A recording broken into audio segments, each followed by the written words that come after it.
Sinulit ng maraming turista sa Baguio ang malamig na panahon para mamasyal at mag-bonding ngayong bakasyon. Live mula sa Baguio, may unang balita si Bam Alegre. Bam! Igan, good morning. Makulimlim ngayon dito sa Baguio City kaya mas nanunuot ang lamig ngayong umaga at inabangan din ng komunidad itong fireworks display ng lungsod noong salubong.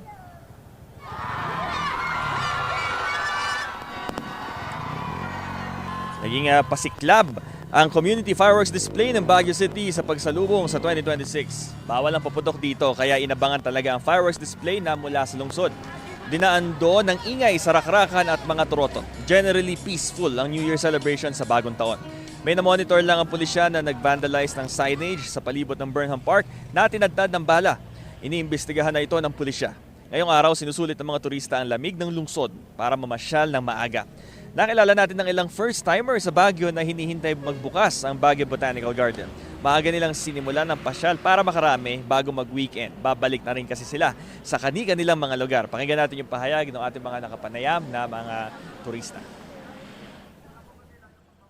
First time kasi talaga namin mag-Baguio. So, minsan lang mangyari na magsama-sama yung family. So, we opted to choose talaga Baguio. How is it so far? Lalo yung weather ngayong umaga. Cool breeze pa lang talaga.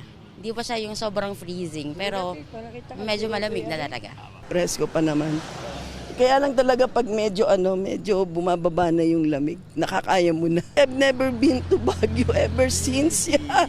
So it's my first time to come here. Sabi nila may mga negative pero sabi ko hindi.